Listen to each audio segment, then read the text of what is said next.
Cuando ya me meto con comportamientos no lineales, es más cuando yo tengo ya el edificio y quiero comprobar cómo se comporta ese edificio en el evento visible y pretendo reforzarlo. Esa es la tendencia local. ¿Sí? ¿Por qué? Porque yo trato, hay dos tipos de, o dos frentes donde puedo hacer el análisis. Uno en el material y otro en la estructura, en el material de cada elemento. Recuerden que el material, el concreto y con su refuerzo puede estar incursionando en el rango no lineal cuando lo carga. ¿Sí? No lineal. Prácticamente cuando estamos diseñando, recuerden, estamos haciendo un análisis no lineal, de alguna forma, ¿sí? Porque yo mayor carga y me voy a unos puntos en la curva y de imaginar a la curva, por ejemplo, momento curvatura para el caso de una vida, haciendo el análisis en el rango no lineal, ¿cierto? Estamos de acuerdo. Con carga mayorada me voy con la curva de concreto, por ejemplo, más a ver más que ya es curva. Y con el acero lo pongo a fluir. Y cuando hago el análisis de a qué esfuerzo está trabajando el acero, está por encima de la frecuencia, ¿cierto? Entonces en la curva también ya pasó de lo lineal, ¿verdad? Eso es el análisis no lineal de los materiales, o comportamiento no lineal de los materiales. ¿Sí? Y prácticamente cuando estamos diseñando, lo estamos haciendo. Y cuando estoy comprobando la resistencia de cualquier elemento, pues a la larga lo estoy haciendo. Recuerden que el concreto está por acá, yo estoy diseñando por el encima G, esta es la deformación del concreto. Aquí está la deformación encima del concreto, ese es el valor de este punto donde yo lo tengo que utilizar. Y en el caso del acero, si está bien diseñada la estructura, si es subreposada la estructura, estamos trabajando con el acero por acá. Ese es mayor que el turista. Y si miramos un diagrama momento curvatura, y lo hacemos así simple, estamos diseñando con un punto por acá, y ya no lineal, ¿verdad?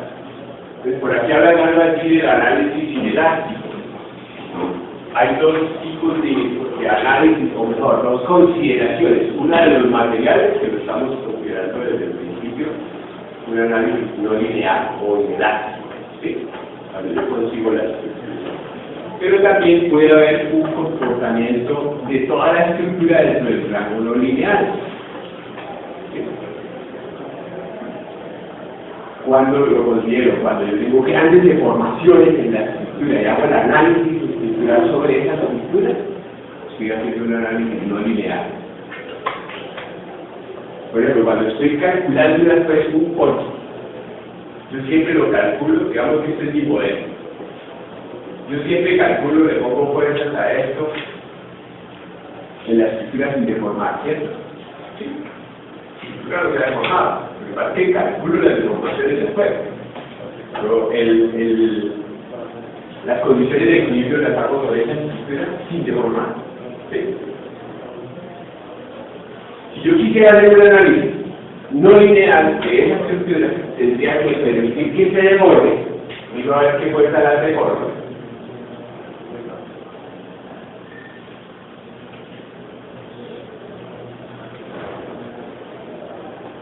La quedó deformada.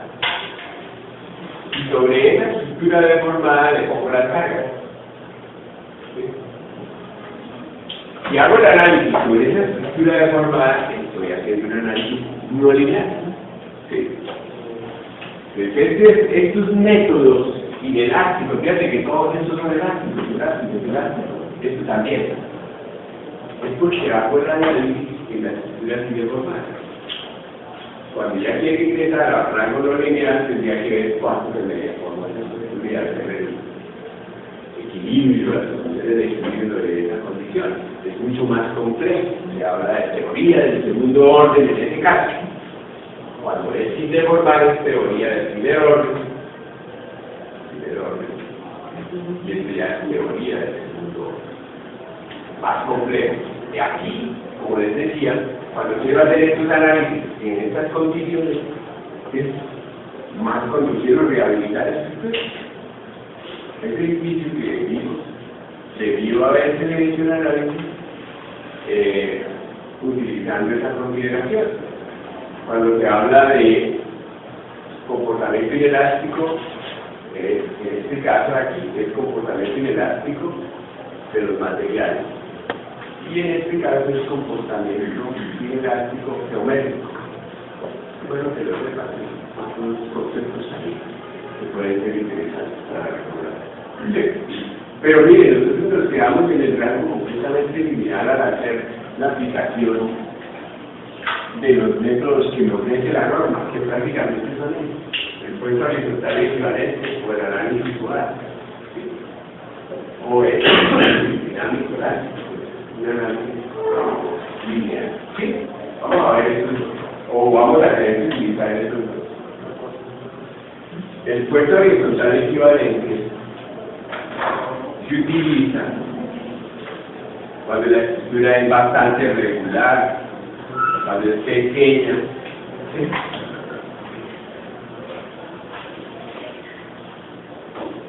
Si la estructura es pequeña, pues puedo utilizar este método, ¿sí? Todas las edificaciones regulares, irregulares en zona baja las puedo utilizar. Regulares o irregulares que sean parte del grupo de uso 1 lo puedo utilizar, pero si están en zona de amenaza sísmicamente.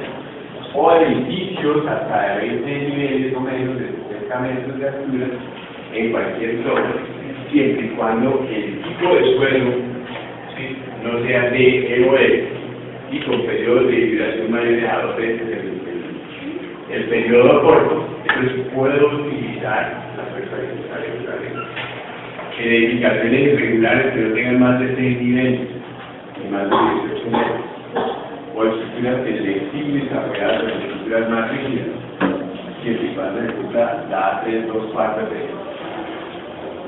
Casi siempre puedo utilizar el método de fuerza horizontal equivalente, en realidad no se lo prohíbe, casi siempre a cumplir cuando estoy haciendo mis diseños sencillos, los del día a día, los de 5 minutos. Una pregunta, habla de estructuras irregulares de edificaciones irregulares. Hay una clasificación que me permite hacer la norma de esa regularidad, ¿sí? Estamos ahí en las condiciones que hacen que la estructura sea irregular. Sí, es por la geometría, Digamos una estructura irregular.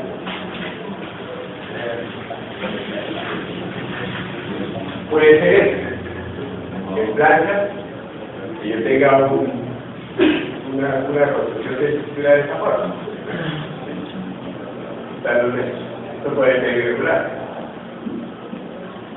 O en altura puede ser irregular si tengo configuraciones como esta.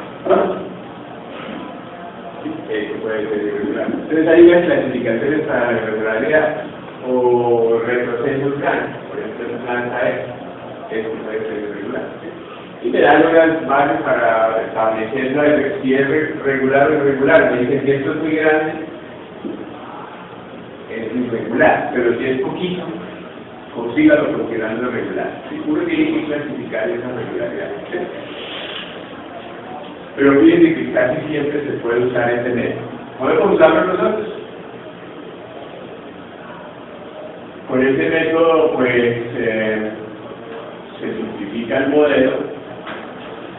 Ese modelo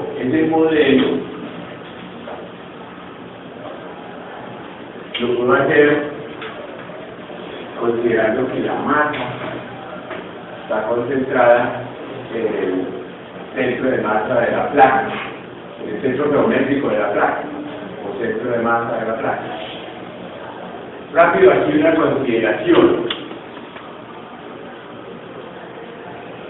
Yo tengo el edificio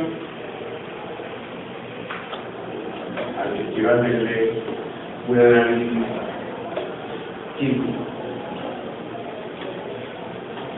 Yo puedo, de acuerdo a los grados de libertad, considerar en esos sitios donde están los grados de libertad masas concentradas y hacer el análisis por ese método de masas concentradas. Sí, es una cosa. O por los tratamientos también podría hacer el análisis. Pero uno de esos es masas concentradas. Entonces, por ejemplo, cada nodo en este caso tendría que ser grado de libertad, lo que a considerar. Yo podría hacer un modelo en que concentrara un poquito de dinámica en cada sitio de estos en la masa, ¿sí? Y permitiera que esa masa se moviera en esas tres divisiones circulares. Entonces habría desplazamiento en este sentido, desplazamiento vertical y giros. Y tener en cuenta esas masas concentradas en esos sitios y hacer el análisis de su forma. Tengo un sistema más complejo, ¿verdad? Entonces tendría 1, 2, 3, 4, 1, 3 por 3, 18. 18, digamos, incógnitas que resolver.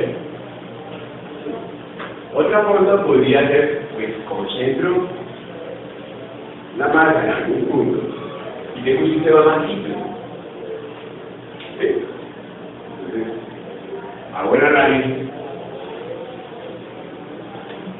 Ahí para 2 grados de libertad no más. O 3. Ahí también podría analizar este desplazamiento y un giro. ¿Sí? O puedo simplificarlo aún más y decir, las columnas no se alargan ni se acortan, entonces el vertical no lo uso. Este no lo uso. Solo se desplaza, porque y todo el piso se desplaza igualito porque no hay alargamiento ni acostamiento de la viga. Digamos, la norma la considero muy rica. No lo considero este desplazamiento. Entonces no lo tengo en esta división. Y el giro lo analizo más bien en el sentido vertical, que era lo que les decía que puede llegar a presentar. Esta opción desde el inicio. Y hago el análisis de esa manera. Este es un sistema muchísimo más simple, ¿verdad? Este decíamos que era 2 grados de libertad por desplazamiento horizontal y 1 grado por torsión.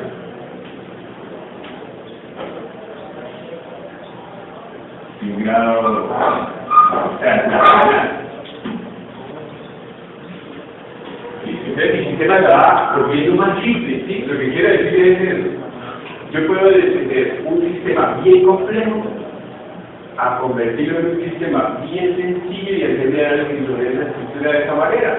Entonces el método de fuerza horizontal equivalente prácticamente a que considera una masa por entre el piso y esa masa localizada en el centro de masa, ¿sí?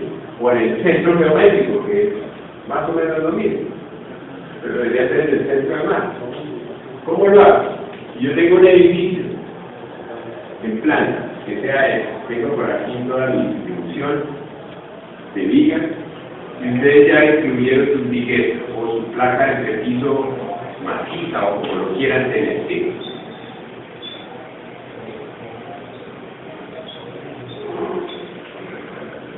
De acuerdo a la distribución de cargas, va a haber un centro de las cargas con esa placa, va a haber un centroide de cargas o el centroide de masa. Si yo determino la masa y voy estableciendo con base en esas masas dónde está el centroide. Por el método que conocemos, hay un centroide de cualquier distribución irregular,